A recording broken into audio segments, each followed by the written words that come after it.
আসসালামু আলাইকুম। যান।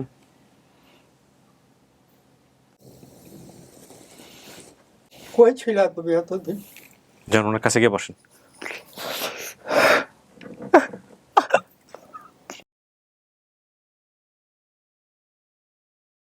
আসসালামু আলাইকুম প্রিয় দর্শক এবং শ্রোতা, আল্লাহ সর্বাবস্থায় আমাদের সবার মঙ্গল করুন সেই দোয়া এবং শুভকামনা জানিয়ে শুরু করছি আপন ঠিকানার একটি আপডেট পর্ব নাম্বার 498। যিনি অতিথি ছিলেন তার নাম হচ্ছে সুমন। প্রচার হয়েছিল 19/11/2023 এবং সম্ভাব্য সফলতার সংখ্যা শুধুমাত্র আপন ঠিকানায় দাঁড়াবে 309।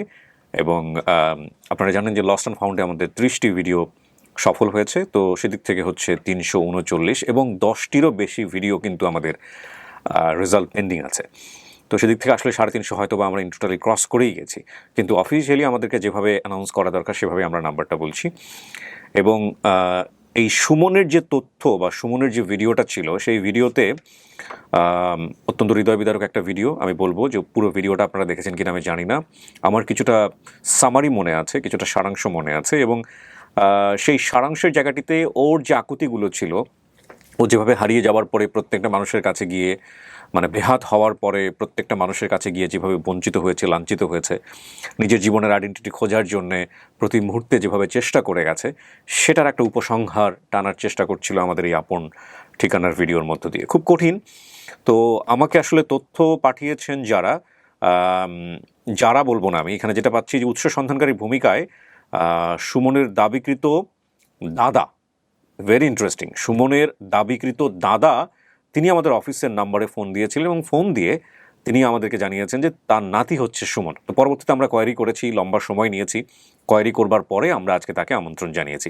এখানে আরও বেশ কয়েকটা ইন্টারেস্টিং বিষয় আছে যেগুলো ভিডিওর বিভিন্ন ধাপে ধাপে গিয়ে আপনারা ক্লিয়ার হবেন। আমি শুরুতেই জানিয়ে রাখছি 6টি ধাপেই আমাদের এই ভিডিওটি সম্পন্ন হবে।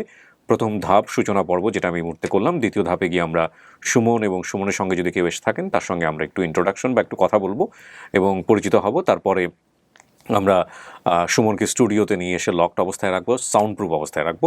তৃতীয় ধাপে গিয়ে সুমনের দাদা কিংবা পরিবারের অন্যান্য সদস্য যদি কেউ এসে থাকেন তার সঙ্গে আমরা কথা বলবো। এবং চতুর্থ ধাপে গিয়ে আমরা মুখোমুখি করব ব্লাড কানেক্টেড রিলেটেড সবচাইতে কাছের আত্মীয় যিনি, তাকে।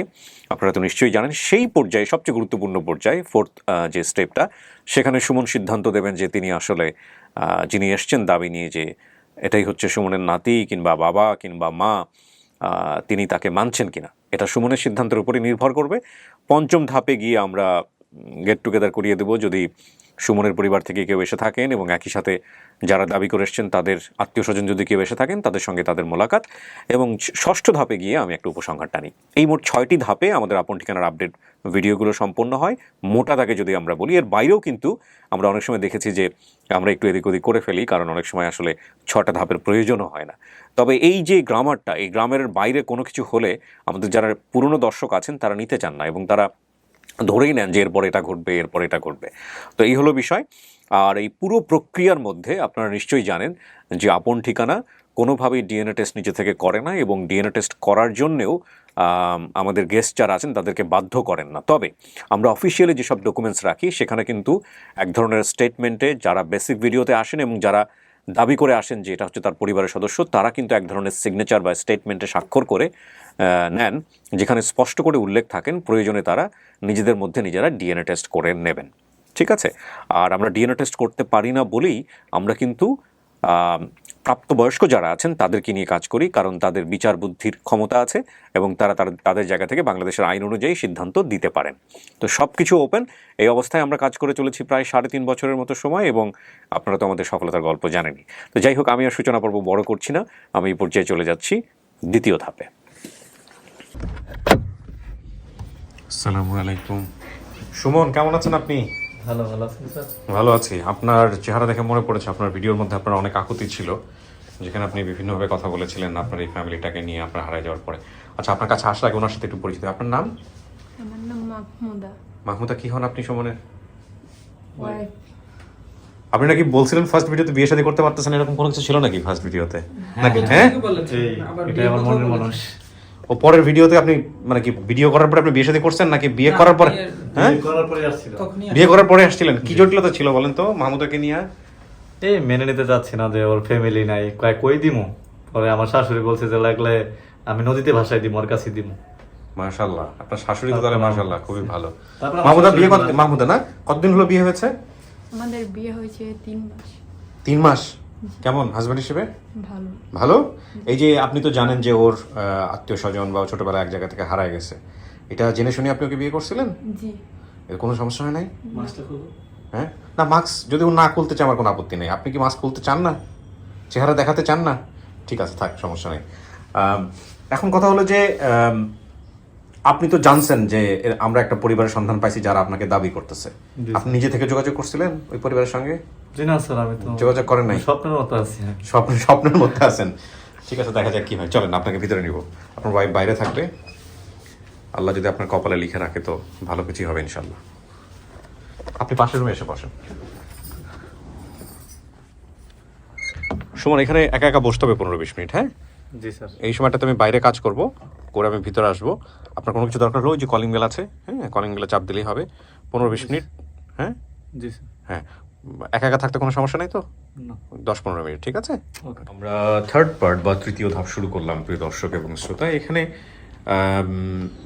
সুমনের যে বর্ণনাগুলো ছিল সেখানে দেখেন উনি বলেছে যে আমার দাদা মুক্তিযোদ্ধা ছিলেন, তিনি হচ্ছেন জয়নাল হাজারি। আমার আনুমানিক বয়স 20 বছর, হারানোর বয়স ছিল 8 বছর। আমি মায়ের সাথে নানা বাড়িতেই থাকতাম। আমার দাদা গিয়ে আমাকে দাদা বাড়িতে নিয়ে আসে। আমার বাবা মায়ের ডিভোর্স হয়ে যায়। নিয়ে আসার কিছুদিন পরে আমাকে মাদ্রাসায় ভর্তি করিয়ে দেয়। একবার কোরবানির ঈদের ছুটিতে বাড়িতে আসি। আসার কিছুদিন পর দাদি একদিন আমাকে সিগারেট এবং চা আনার জন্য 20 টাকা দিয়ে দোকানে পাঠায়। আমি সে 20 টাকা হারিয়ে ফেলার কারণে আমার দাদি আমাকে মারধর করেছেন। সেজন্য রাগ করে বাড়ি থেকে বের হয়ে যাই। সেখান থেকে আর ফিরে আসতে পারিনি। তো এই হচ্ছে ওনার স্টোরি। সাইড স্টোরি কিন্তু অনেকগুলো আছে, অনেক কিছু মনে আছে। ও বাবার নাম হচ্ছে দেলোয়ার, মায়ের নাম হচ্ছে সহিনা। ভাই বোনের সংখ্যা এখানে সৎ ভাইয়ের নাম বলেছে ও, আমিন ছিল ওর সৎ ভাই। ঠিক আছে। অতিথির বর্তমান ঠিকানা পাচ্ছি আমরা কান্দিরপাড় 6 নম্বর ওয়ার্ড, উজানচর, বাঞ্ছারামপুর, ব্রাহ্মণবাড়িয়া। আর দাবি করা পরিবার ঠিকানা পাচ্ছি নন্দীপাড়া 74 নম্বর ওয়ার্ড, বাসাবো, সবুজ বা খিলগাঁও, ঢাকা। ওনারাও কি ঢাকাতেই থাকে না? এনারা ইয়েতে থাকে, কুমিল্লাতে, ওই যে ব্রাহ্মণবাড়ি আর কি। আর এনারা ঢাকা, দাবিকৃত পরিবার ঢাকা। মানে ওনার দাদারা ঢাকাতে থাকে। জি। আর ব্রাহ্মণবাড়িয়া কুমিল্লা বলতে তো এটা হচ্ছে এরা থাকে। আসছে, জি। হ্যাঁ হ্যাঁ, ফার্স্ট পার্টি। আমরা অপেক্ষা করছি।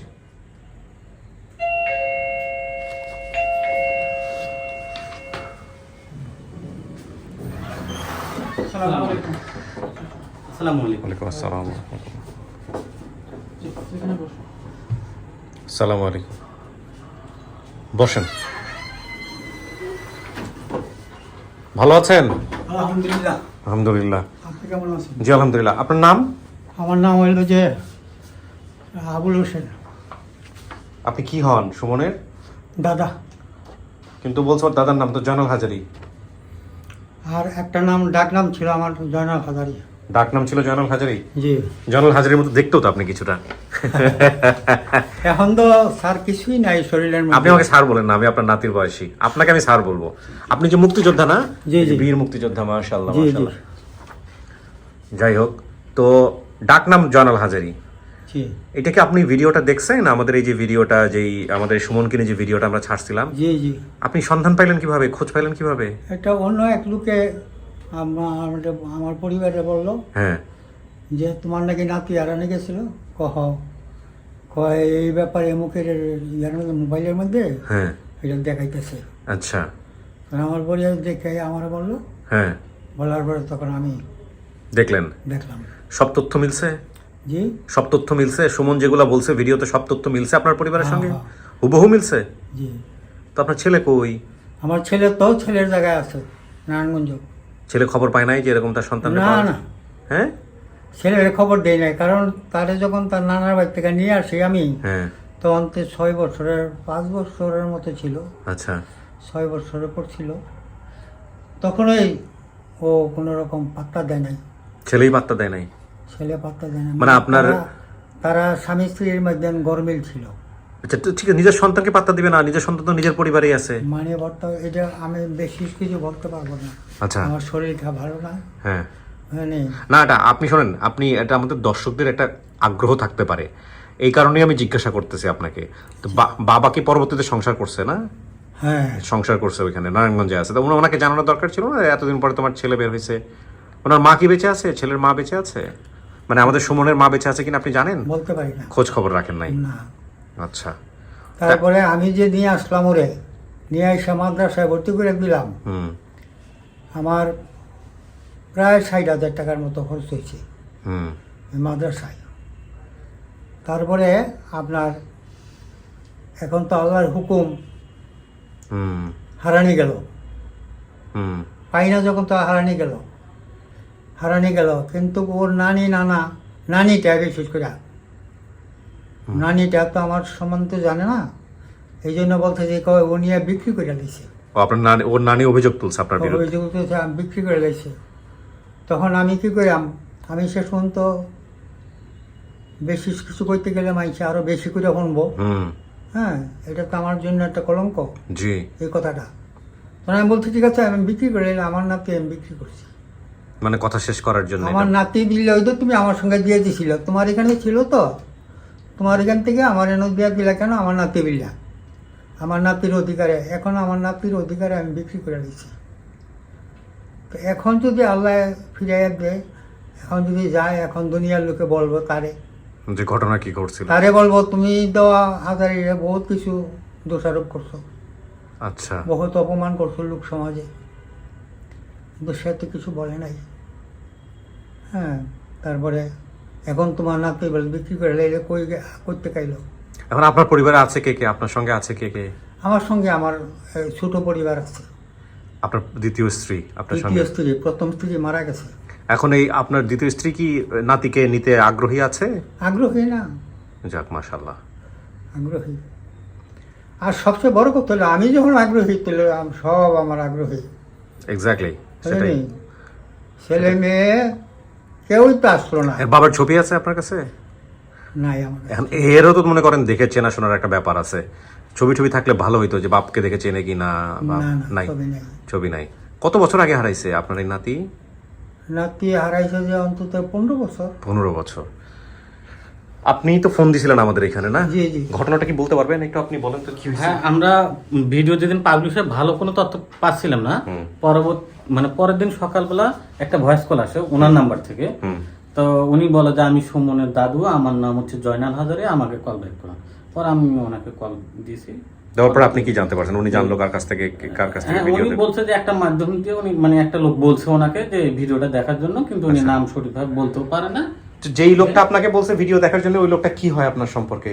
না, পাড়া প্রতিবেশী? ভাড়া ঘরে থাকি না, ভাড়াটির প্রতিবেশী আর কি। মনে হয় উনি কি জানতো বিষয়টা যে ওনার নাতি হারানো গেছে। উনি জানতো আপনার নাতি হারানো গেছে? এটা ওই যে আমার পরিবারে জিজ্ঞাসা করলো। ও, হ্যাঁ, জিজ্ঞাসা করলো। আপনার নাম জয়নাল হাজারি, এটা জানতো? জয়নাল হাজারে আমার ডাক নাম। এই জন্য ওদের হয়তো জয়নাল হাজারি নাম দিয়ে হয়তো সন্দেহ হয়েছে। ডাক নাম। হ্যাঁ। আবুল হোসেন হইলো যে আমার আসল নাম। মুক্তিযুদ্ধ ভারতীয় আমার আবুল হোসেন নাম। আচ্ছা, তো মুক্তিযুদ্ধ আপনি করছেন কোন সেক্টরে? 2 নম্বর সেক্টর। 2 নম্বর। আপনার সেক্টর কমান্ডার কে ছিলেন? মেজর হায়দার সাহেব। হায়দার সাহেব। ঠিক আছে। তো আপনি আমাদের জন্য কি নিয়ে আসছেন আজকে? ডকুমেন্টস কি নিয়ে আসছেন? কোনো কিছু নিয়ে আসছেন? কেমন আপনি যা বলছেন তাই আনছি। ওই যে আইডেন্টি কার্ডটাগুলো আনতে বলছিলাম। ঠিক আছে, আমরা একটু পরে আপনাকে আপনার নাতির সামনে ডাকবো। এখন দরকার নেই, ডকুমেন্টস পরে লাগবে। নাতির সামনে ডেকে আমরা বিস্তারিত কথা বলবো। ঠিক আছে, চল। আমার কাছে নাই। আপনার কাছে নাই? ওই যে মাদ্রাসায় ভর্তি করছিলেন কোনো কাগজপত্র কিচ্ছু নাই না? না না, কিচ্ছু না। বস, উনি পানি যদি খায়, পানি নিয়ে খাওয়ায়, তারপরে ভিতরে নিয়ে আসো।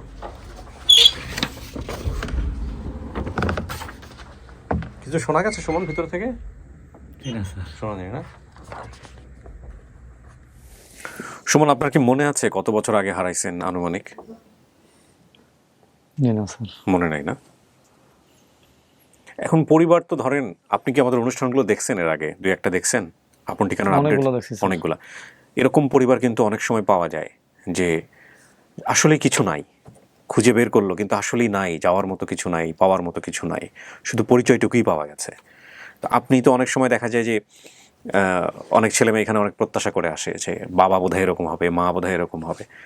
আপনার আসলে কি দরকার ছিল? মানে শুধু প্রয়োজনটা কি? মানে ধরেন কিছুই পাইলেন না, যদি এরকমও হয়। আদর যত্ন দেয়। আদর যত্ন করার মতো দিবে, হ্যাঁ, ডাক দিবে। সবাই কাছে রাখবে এরকম।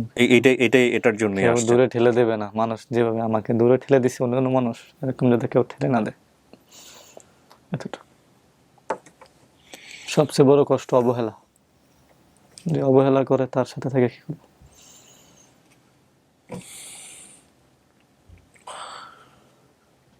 দেখেন, আপনি একটা নিয়ত করে আসছেন, আমাদের হাতে যদি সুযোগ থাকতো জি স্যার। যে ছেলেমেয়েরা এখানে আসে যেরকম মনের মধ্যে প্রত্যাশা করে আসে এবং সেখানে সেরকম একটা পরিবার তাদের কাছে নিয়ে এসে দেওয়ার, আমরা সেটা করতে পিছপা হতাম না, কিন্তু সেখানে আমাদের কোনো হাত নাই, জি স্যার। তাই না? আল্লাহ যেভাবে আপনার কপালে রেখেছেন, যেভাবে আপনার পরিবার গঠন হয়ে আছে, যে অবস্থাতে আছে, আমাদের কাজ শুধু ওই পরিবারের ঠিকানাটুকু আপনার সামনে উপস্থাপন করা, জি স্যার। আপনাদের সামনে উপস্থাপন করা। প্রিয় দর্শক এবং শ্রোতা, আমরা ওনার জন্য যিনি এসছেন তাকে নিয়ে আসবো।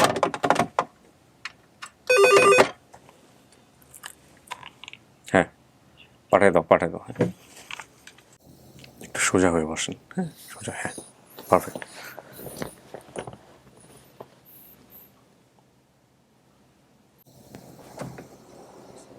আসেন, আসসালামু আলাইকুম। যান। আমার দাদা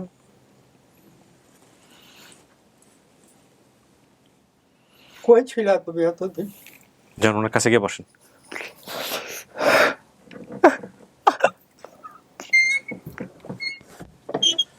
গার্জিয়ান থাকলে গার্জিয়ান শাসন করবে, উপদেশ দিবে, অনেক কিছু করবে, সেই জন্য আমি পলে যাওয়ান গেল গার্জিয়ান ছিল।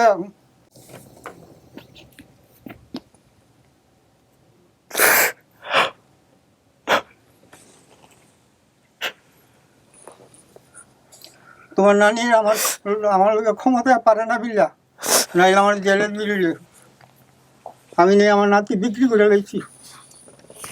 কথা বলে তো মাদ্রাসাওয়ালা বলছে তোমার দাদাও মারা গেছে। হ্যাঁ, দোকানে এতদিন যাবে দেখা হয় না, বলা তো যায় না, মানুষ তো হইতেই পারে।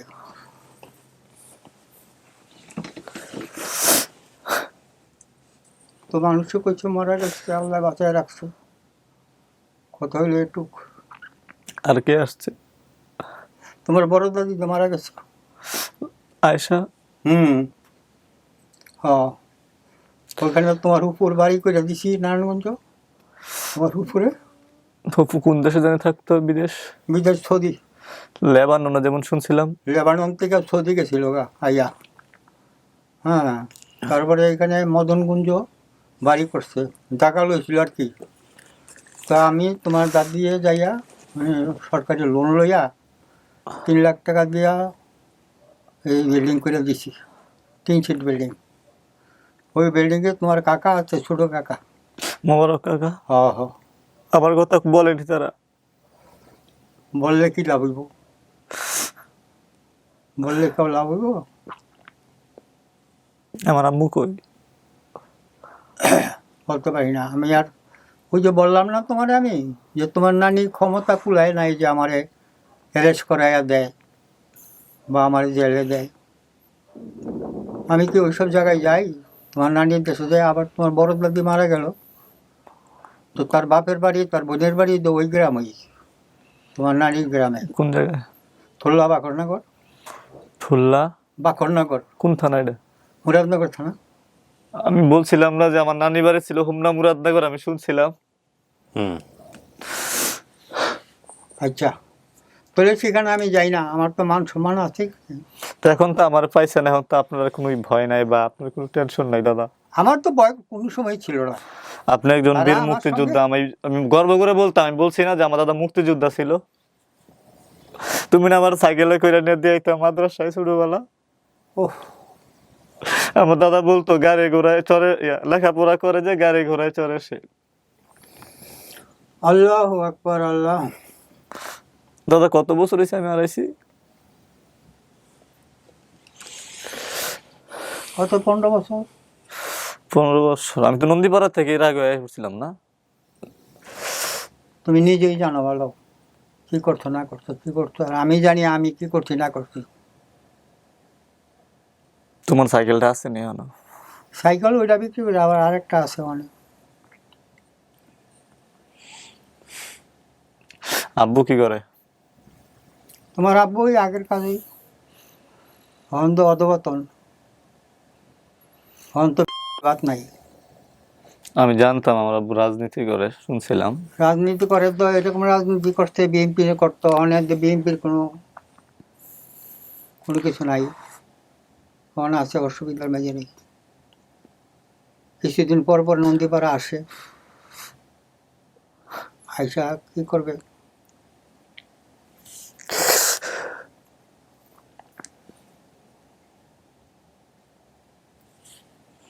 এখনো মানুষের মতো মানুষই আছে। বংশের বাতি জ্বালাবার জন্য চেষ্টা করবো। আমার তো শেষ, আমার তো বয়স শেষ, কোন সময় জায়গা বলা যায় না। তো তুমি কেন আমার দাদির কাছে রেখে দিতা? আমার যে মারতো, আমার কারেন্টের তার দা মারছে তো। আরে তুমি এটা আমার নিয়ে নিয়ে মাদ্রাসায় দিছো, আদর করছো, গোসল করাইছো, আমার দাদি এইসব কিছু করে না, আরো মারছে আমারে 20 টাকার জন্য।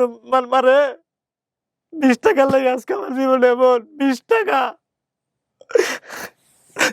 তো এটা আমি বলবো আমার আপন জনের কাছে, এলাকায় বলে যাবো 20 টাকার জন্য এরকম মার দেয় মানুষে। আমার কথা। এমন মার দিছে যে রাত্রে আমার ছাদের থেকে নাইমা আসা লাগছে। আমার কথা হইলো কি, আমার একজনে মারে, একজনে খারাপ কয়, এটা এর মধ্যে কি আর গার্জিয়ান নাই আমার? এদের কাছে তোমরা ছিলা কাছে, তোমরা যে কই কই যাইতা, আমার কই যাইতা। আব্বু নাই, আব্বু আরেক জায়গায় বিয়ে করছে, ওই জায়গায় থাকতো, আমার আব্বুর কাছে নিয়ে গেছো। তোমার লগে তুমি আমার আদর করে, তোমার কাছে গেলে আমি সব কষ্ট ভুলে যেতাম। না না, তোমার যখন দাদি যখন মারছে, তুমি ছিলে না বাসায়, এই কারণে আমি রাগ হয়ে চলে আইছি। এইরকম করতে নাই কোনো সময়। আমার দাদা নাই, আমার দাদি মারছে নাকি, আমার চোদ্দ গোষ্ঠী মারছে, মারলে মারছে। আমার দাদা আইলে বিচার করে কিনা, দাদারে কয়াম, দাদা এই সব কিছু করবো। স্যার যে বলছিলেন যে আরেকজন জয়নাল হাজারে আছে, আমি বলছিলাম যে উনার চেহারা দাদার চেহারা সেম টু সেম, আপনি দেখেন। মিল আছে, মিল আছে। তাই না স্যার? আমি যখন ইউটিউবে বা ফেসবুকে জয়নাল হাজারি দিয়ে সার্চ করতাম, তো ওই লোকটাই তো, আমি আমার মনে মনে বলছি যে ওই লোকটাই হবে। ইয়া রাসূলুল্লাহ। মাদ্রাসায় কি করলো এটা? কত আমার দাদা মারা গেছে, আমি ফোন দিছিলাম। হ্যাঁ, এটা এটা তো অন্যায়ও করে নাই সে, বহুদিন যাবৎ দেখা হয় নাই। এই যে তোমার নিয়ে এলাম আমি, আর গেলাম মাদ্রাসায়, সেও দেখলো না। নারায়ণগঞ্জ কার বাড়ি ছিল? নারায়ণগঞ্জ আমার নিয়ে ঈদের ঈদ যে করাইছিল, হ্যাঁ, এখানে কার বাড়ি ছিল? হেন তোমার আব্বা থাকে। নারায়ণগঞ্জ। হ্যাঁ, নারায়ণগঞ্জ তোমার জেডায়, যেটার নাম বাবুল না? বাবুল, মীর হোসেন বাবুল। বাবুল। ঈদ করছিলাম না ওই জায়গায়। হ্যাঁ আবার কাকা গো বাড়িতে গেছিলাম না, কাকা জনে বিয়ে করছে, হ্যাঁ হ্যাঁ নিয়ে গেছিলেন না? হ্যাঁ হ্যাঁ ওর কোন সৎ ভাই আছে যার নাম আমিন? হ্যাঁ হ্যাঁ আছে। আচ্ছা, বাবার নাম দেলোয়ার, দেলোয়ার। আর মায়ের নাম সহিনা, শাহিনা। শাহিনা। শাহিনা। শাহিনা ওর আপন মার নাম। হ্যাঁ হ্যাঁ, সেটাই বলতেছি আমি। হুম, নন্দীপাড়া, নানাবাড়ি, হোমনা, মুরাদনগর বলছে। নন্দীপাড়া কি হইলো? যেখানে দাদা ছিল, ঢাকা? দেন টাইম এটা আপনি আপনার বাড়ি না না, বাড়ি নাই, এখানে তাহলে? থাকি, যে ভাড়া করে। ঢাকা নন্দীপাড়াতে হ্যাঁ। আপনি থাকতেন ভাড়া? জি। আচ্ছা, এখানে অনেকগুলো নাম আসছে। আমার দাদা 2 বিয়ে করেছে, একজনের নাম লাইলি, একজনের নাম আয়েশা, ঠিক আছে? আয়েশা মারা গেছে, বড় দাদি মারা গেছে। চাচাদের নাম বাবুল হোসেন এবং মোবারক হোসেন। হ্যাঁ বড় চাচার বাড়ি নারায়ণগঞ্জে, মামাদের নাম হচ্ছে রমজান স্বপন, ওর মামাদের নাম, ঠিক আছে? আচ্ছা, আর আমাকে সাভাল লালটেক ভাগে জান্নাত মাদ্রাসায় ভর্তি করাই দিছে।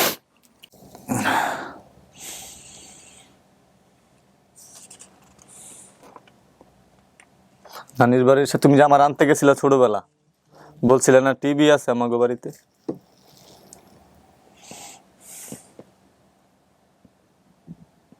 টিপি ছিল, বিড়ি ছিল। আমি তো বলছি টিভি ছিল, ডিভিডি ছিল, সব ওয়ালটন কোম্পানির ছিল। ওয়ালটন কোম্পানি में তোমার কাকা চাকরি করতো না? ওয়ালটনের শোরুম, আমি বলছিলাম যে আমার চাচা ওয়ালটনের শোরুমে চাকরি করে, এরকম কিছু একটা বলছি আমি আগের ভিডিওতে। মুবারক। সে না মোটরসাইকেল অ্যাক্সিডেন্ট করছিল। হুম,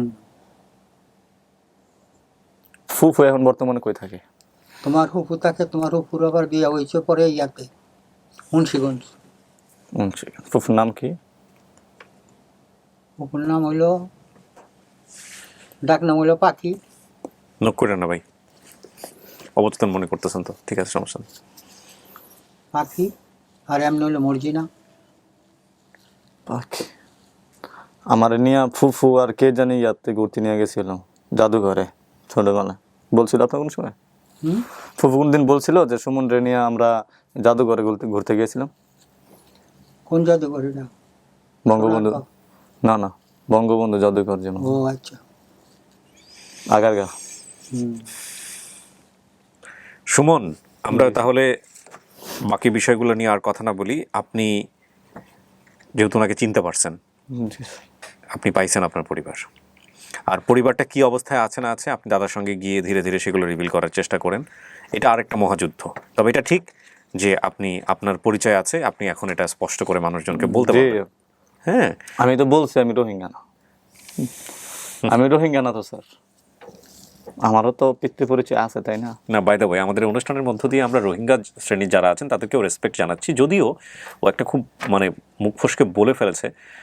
এখন আমাদের কালচারের মধ্যে অনেকেই এই এই এই ওয়ার্ডটাকে অনেক সময় নেগেটিভভাবে ব্যবহার করেন, কিন্তু পুরো একটা নেশন, পুরো একটা জাতিকে, নেশন তো বলবো কিনা, যারা পুরো একটা কমিউনিটিকে আমরা এই রোহিঙ্গা শব্দ দিয়ে চিনি, যারা দীর্ঘদিন যাবৎ বাংলাদেশে আশ্রয়ে আছেন। তো যাই হোক, তাদেরকে আমি রেসপেক্ট করতে চাই না, যেহেতু এটা একটা দেশের সিদ্ধান্ত, সরকারের সিদ্ধান্ত। সেই জায়গা থেকে অনেকেই শব্দগুলো ব্যবহার করেন, বাট আমার মনে হয় যে না করাটাই উচিত।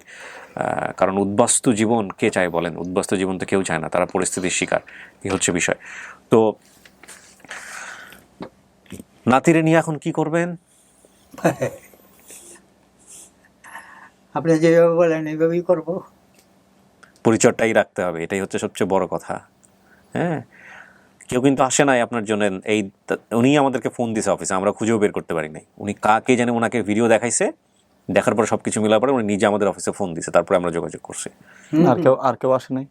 না, ওনার সঙ্গে আর কেউ আসে নাই। এখন বাকি বিষয়গুলো আপনারা নিজেরা পরিবারে গিয়ে আস্তে ধীরে কথাবার্তা বলে তারপরে মিলাই নিয়েন, ঠিক আছে? ওনাকে পরিবারে নিলে কোনো সমস্যা নেই? জি, ওনাকে পরিবারে নিলে কোনো সমস্যা নাই তো? না না না, সমস্যা নাই। আমি আমার মার কাছে তুমি দাদা, যাইবা ছোটবেলা তো কইছি, কিন্তু তোমরা জানি না, তোমার কাছে কই না, হয়তো দাদির কাছে কইছি, দাদি মারছে, যদি আমি বলছি আমি আমার মার কাছে যাম, তোমার কাছে তো বলিনি।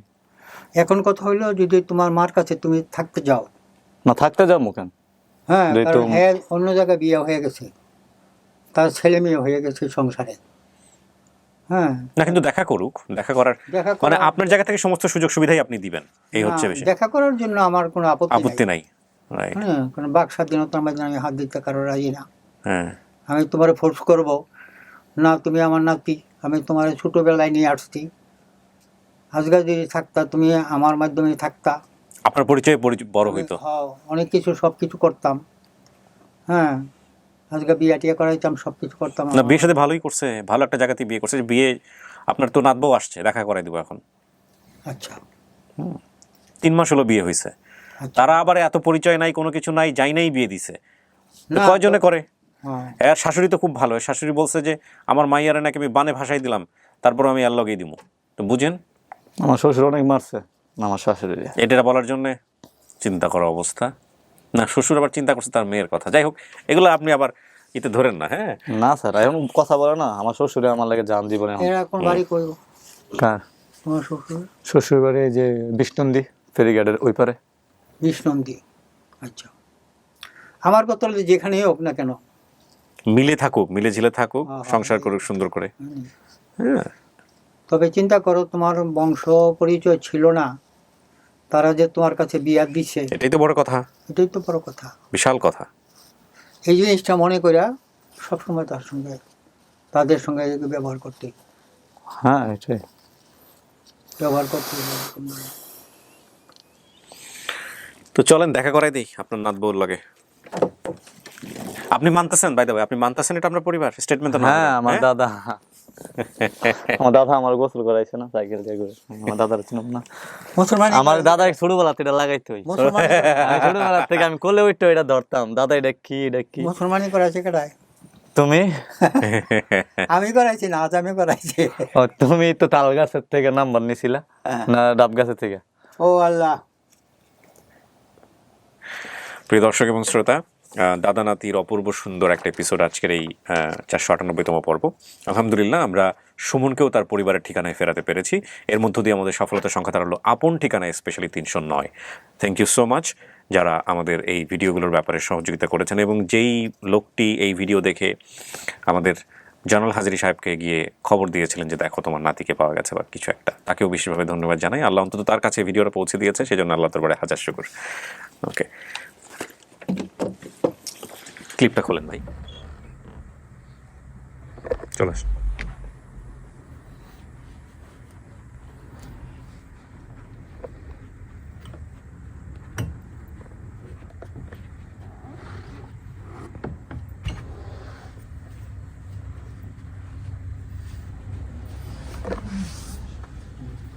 আসেন।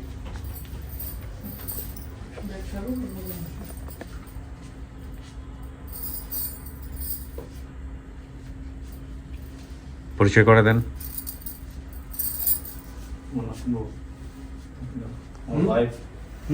আমার ওয়াইফ।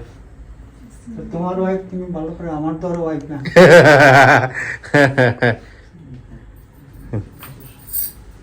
যাক, আলাদা থাক, যেরকম আসছো মরণ পর্যন্ত এখানে থাকতে হবে। হ্যাঁ, কতটুকু কত কথা কইব, কারো কথা আমাকে কাম দিবে না।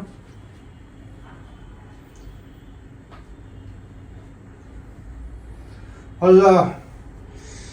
বসেন, আপনারা বসেন, পাশাপাশি বসেন সবাই মিলে। মিষ্টিমুখ করো সবাইকে। বসেন বসেন, আপনি বসেন।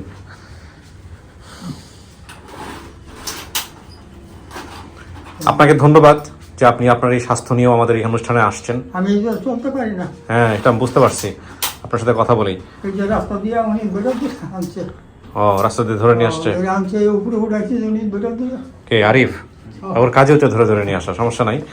তো আল্লাহ আপনাকে ভালো রাখুক।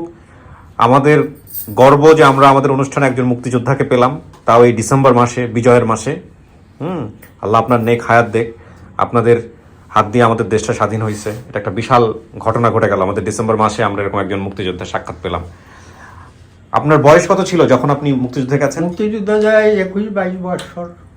আচ্ছা, সরাসরি অস্ত্র নিয়ে যুদ্ধ করার সুযোগ হয়েছে একদম? আরে বাপ রে বাপ। সম্মুখ সমরে? হ্যাঁ, আমরা তো 7 মাস আমি যুদ্ধ করেছি। 7 মাস জীবন বাজি নিয়ে একদম? হ্যাঁ। গল্পগুলো করেন না নাতি নাতনিদের কাছে? এই যুদ্ধের গল্পগুলো করেন না? লোকজনের শোনান না? না, শুনতে চায় না কেউ? না, শুনতে চায় না। তারা শুনবো কি, বুঝবো তারা? বুঝি না। না, তারা বুঝে না তো। অনেকে জিজ্ঞাসা করে যে আপনারা এই যুদ্ধকালীন কি কি করছেন না করছেন। তখন আমি বলি কথা যে আপনার বয়স মিষ্টি নেন, কত, এটা দেখেন। হ্যাঁ, মিষ্টি নেন। আপনার বয়স কত, এত, তা আপনার কাছে বলে লাভ নেই। যারা ওই সময় বুঝমান ছিল হুম তাদের কাছে বলে লাভ। হুম আপনারা খান না। না না, সমস্যা না, আপনি নিচ্ছি, আপনি নেন। নেন। তো ঠিক আছে, ভালো থাকেন। খুশি হয়েছেন আপনি? ইনশাআল্লাহ। ওর কিন্তু পরিচয় পাওয়া গেছে, সব কিছু পাওয়া গেছে। হ্যাঁ, আপনার মাকে দরকার ছিল আজকের এই ভিডিওতে। আপনার মাকে আমরা দেখাইতে পারলে ভালো হইতো। আম্মু আসে না, আম্মু খাবে। ঠিক আছে, ভালো থাকেন, দেখে শুনে থাকেন। আর দাদা যে কথাটা বলছে খুব গুরুত্বপূর্ণ কথা। হ্যাঁ, জীবন মরণ একসাথে। ভালো থাকেন। শেষ করি। আসসালামু আলাইকুম।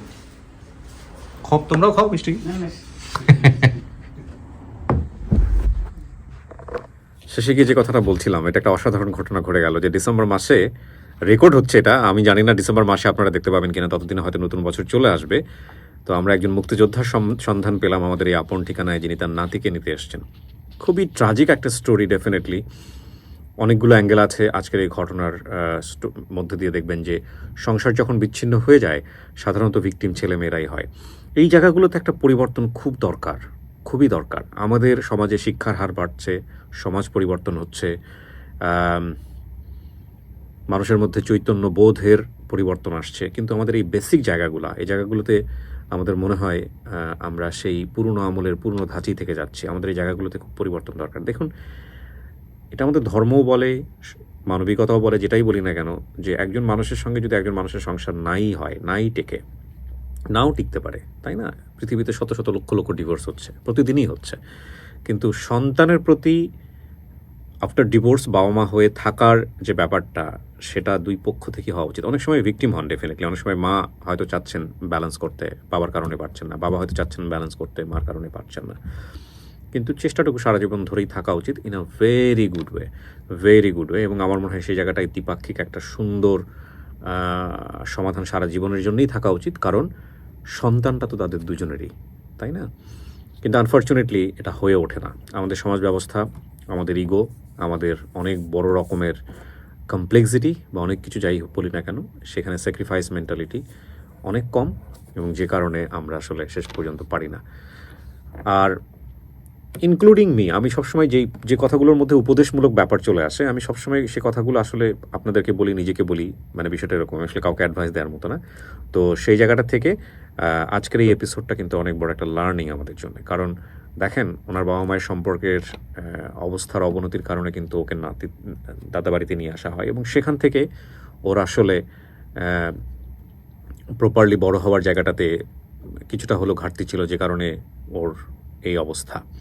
এবং শেষ পর্যায়ে এসেও কিন্তু সে আমাদের আপন ঠিকানার অনুষ্ঠানে এসেও একটা কথা বলেছে যে আমি আসলে এসেছি যে একটু আদর পাবো আমার পরিবারের কাছ থেকে, এটার জন্য আদরের যে আকুতিটা। জানি না কতটুকু করতে পারলাম, তবে এর চেয়ে বেশি কিছু করার সাধ্য আল্লাহ আমাদের দেয়নি। অনেক ভালো থাকুন। আজকের মতো এখানেই শেষ করছি। আসসালামু আলাইকুম।